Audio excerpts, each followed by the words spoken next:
Hello, this is Stacy with Quantum Artistic, and I'm back with another round of pouring demos.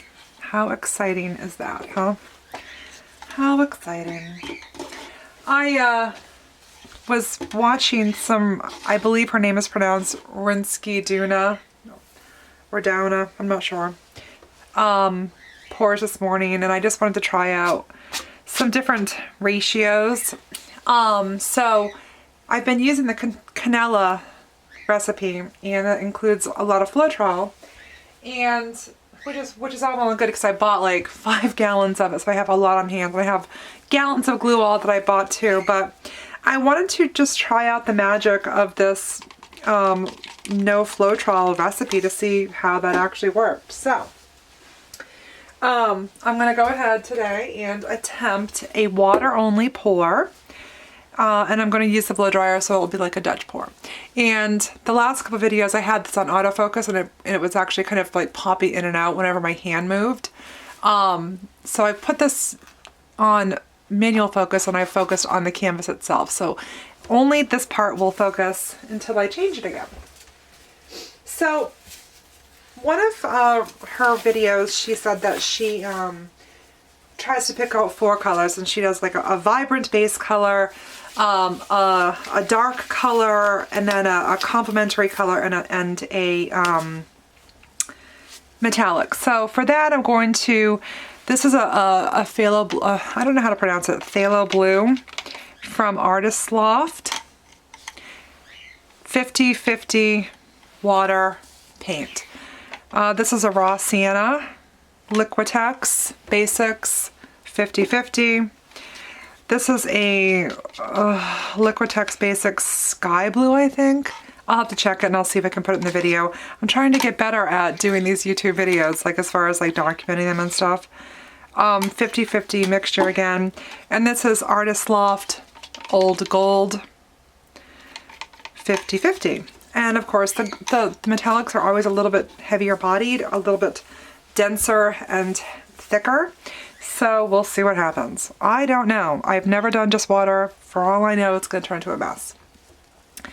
Now I've taken, I've tried to clear my area off. I really need to get one of those, I think it's Loli Vefe silicone mats, because the mess in here is just atrocious. And I'm the type of person who would get kind of obsessed about mess, and I hate it. And I spend more of my time organizing and cleaning than I do doing fun things. It's kind of hard. So this is the 50, this is actually Artist's Loft Flow Acrylic, the big giant 32-ounce containers of the white.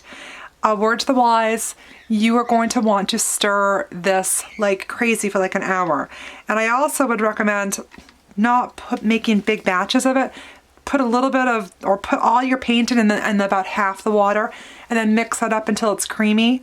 And then add another half of the water that you've got left, mix that until it's creamy, then add the last third of the water to get that all creamy, because otherwise it gets lumpy and you think, oh no, it's all separated, it's not gonna work, but really it does. And if it seems like it's not thickening up, like if it's staying really liquidy, just let it sit for a while. It takes a while for the water to break down whatever clumping agents or thickeners is in that paint. You will eventually get it nice and creamy and smooth, and then you won't have lumps in your canvas. That is my tip of the day, my beginner's tip, because I'm a beginner too. So what she did was she floods her canvas with white paint. So we're just going to go ahead and do that. I made up like 284 grams of white paint to have on hand. And then she actually uses her blow dryer to push it around. I just am kind of nervous about that whole thing, so I'm actually going to just push it with my fingers. This canvas looks like it had a little bit of some dirt on it or something. It was brand new. I just took it out of the cellophane, but for some reason it had a grunge spot on it. That's what you get for these inexpensive canvases. Okay, so I am going to try to buy some higher quality canvases just to see what the difference is. So now that I've got this kind of everywhere on my painting, I'm just gonna kind of let it move around a little bit to even out the texture. It's probably wasting it, but no. All right, looks pretty good. Let me go ahead and get this centered in the camera again. And and then she uses a torch to torch out bubbles. So, bye-bye bubbles. This mixture, to me, looks identical to what my Floetrol paint and water mixture looks like based on the Canela recipe. So, it flows the same, it looks the same, it's nice and it flattens out nicely, it's clear. So, we'll see what happens. I've never done just paint and water, so. All right, so what she does is she takes her primary color, in this case it's Phthalo blue, and she makes a puddle in the kind of the middle of her canvas, like that. And I will say each of these are 17 grams of 17 grams of paint, 17 grams of water. And on the camera, this blue looks much brighter because I have the ISO cranked, but it's actually deeper. She says that she then uses a dark accent color, and I don't have any really truly dark accent colors, and she had recommended Van Dyke Brown. The closest I had in the brown spectrum was a raw sienna. It's not super duper dark, but we're gonna see what happens here. So I'm gonna go ahead and pour out some of the the raw sienna there. Then she uses she calls it a complementary color, which is typically like a lighter or brighter shade of her base color. At least for the demonstration that I watched. I'm not saying that's it all the time. And then she pours it out into her dark accent color. I may have too much paint on here, I don't know. And then she puts her gold on, or not, this is gold for me, but she used, whatever, you could use silver, bronze, whatever. So then she puddles up her metallic in the center there. Her rings don't look identical to mine. She torches to remove bubbles in her puddles. And it looks like I've got something there that I want to remove. And then she floods the outside of her puddles. Really super floods them with white. Okay. And I just used almost all of my remaining white. Then she takes her blow dryer. I hope this works. And she pulls everything down this way until it's kind of like a crescent shape down here. So I'm going to try to do that. See what happens here.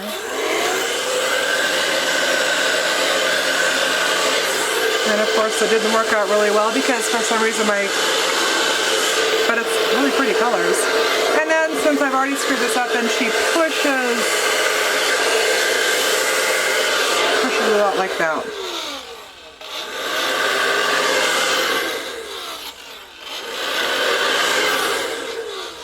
Yeah, of course, and it's always this way, but I hate the centers of these. I don't know why, but the centers always just irk me because they never look nice. The colors are very, very pretty. I'm really actually quite impressed with this being a no Floetrol mixture. I just really hate the center of this. So let's try blowing the center a little bit to see if we can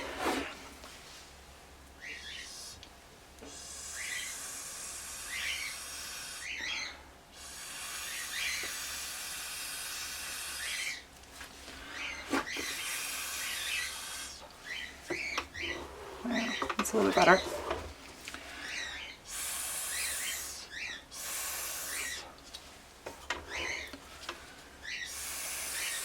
I never know what strength to blow, you know.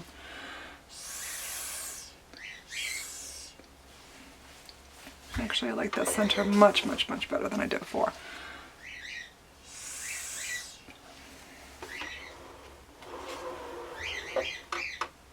Yeah, it's really gorgeous.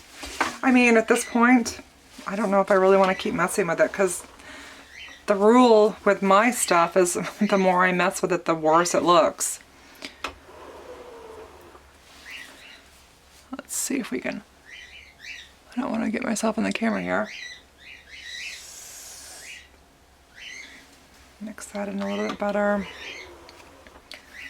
I don't know, I kind of like that harsh line of blue there. I don't know, I'm pretty impressed for a 50-50 mixture. I mean, and the other thing too is like how much more do I torch? That's my other issue, is I believe that sometimes I get too torchy.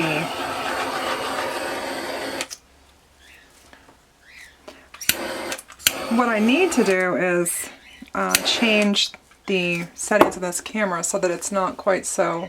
I don't think I can actually change it. So let me pause this for a second, and I'm going to come back and kind of make it more true color. Alright, I mean, this shows a lot better color contrast. So I'm going to say this is a truer representation of the color of this piece. So let me go ahead and I'm going to put this back on autofocus, and I'm going to zoom in so you can see, and I'm going to kind of spin it so you can see the different, all the pretty colors. I love this section right here. It's just stunning. This is all that, the raw sienna worked beautifully with this color blue. I can definitely see the value in that. I'm going to come around here. I don't know if you can see, oh yeah, you can, all those cells that popped up around the edge there. I love this beautiful bleeding blue that turned in kind of like into like a sea green, which probably is the influence of the browns and golds with the blue. Let's go ahead and keep spinning. It's really, really gorgeous. Really gorgeous. This right here is a section that I hand blew. I'm not sure whether I want to... I actually think that I need to learn to just stop. My temptation is to blow this over the edge, but I like the contrast between this dark blue section and those browns and golds. And I think that dried, it will be stunning. So I just have to stop this. I love the way this up here, look at, this is one of my favorite spots right there. Do you see that? Where it's just beautifully just dissolves into the white.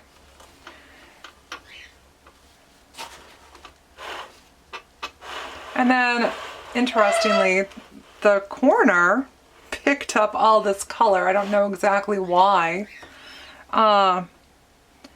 It's interesting. I don't know whether I like it or not. I don't know.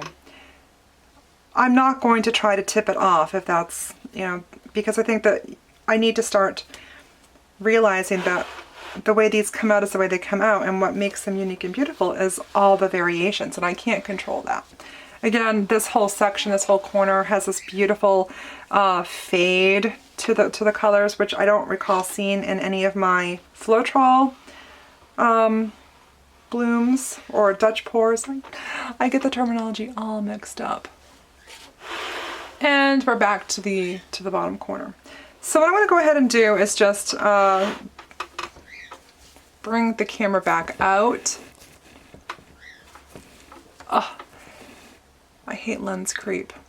This is a really heavy, heavy lens, and what happens is that when I zoom out, it tends to not hold it because the camera is pointing directly down. So anyways, that's the end result here. I'm very happy with it. I think I'm going to allow it to just dry like this, but for now I'm going to go in and I'm going to scrape off all the drips around the edges so that all these gorgeous, oh, I have the hiccups and burps, excuse me. So that all these beautiful features don't get pulled off as it dries. And this room is a little bit chillier than I would like. There we go. So what do you think? I am going to call this a complete success. And now that I have attempted this 50-50 ratio, I don't know why I didn't use it before. I guess that I was just really hung up on the whole Floetrol thing. So now that I have proven to myself that this comes out just absolutely stunning, I think what I would like to do is maybe get some new colors in. I love these ones. You know, I do think that I need to blow this edge off here. There. That made me happy. Does doing little things like that to your artwork make you happy when you know you shouldn't, but you just do it anyways because you're like, no, I gotta do it. I gotta do it. And what happens if I just don't like the way that dips in. Let's see if we can blow out.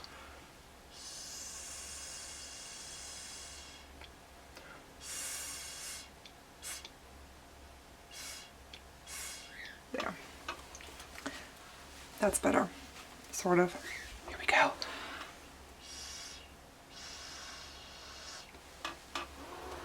Okay. Yeah, really, really happy with it. I hope it dries nicely. I do see that a lot of the lighter blue is popping up through. I don't know how much more I should torch this, because I don't want to like scorch it or anything, but I want it to dry nicely. So anyways, I'm gonna leave this to dry like this, and I'm gonna come back and probably on my next video show you how this ended up looking, so you can go ahead and take a peek at that. In the meanwhile, I'm going to be trying to do several videos a week, or at least one a week. Find me on Instagram.com/quantumartistic, or Facebook at facebook.com/quantumartistic, or Pinterest.com/quantumartistic. Quantum Artistic, I can't talk. And subscribe to my YouTube channel. I need 100 subscribers in order to get my custom URL. There's no obligation. You can leave if you don't like my videos. I would just like to have 100 at one time, just so I could go ahead and my dog is barking, so I can get my custom URL. I just love to have matching URLs. It's just a thing with me. But anyways, it was nice seeing you all again. I hope that you're enjoying these videos. I don't really consider them so much tutorials as an exploration of art with a beginner. I mean, I've only been doing this since the end of September, and I'm learning as I go, and I think it's fun to show you all the things that I learn as I go along. And that means including videos, like I did the other day, of complete fails that I ended up turning around, making into a beautiful piece. So, anyways, subscribe to my channel, and I will see you guys soon. Thanks so much for watching. Bye-bye.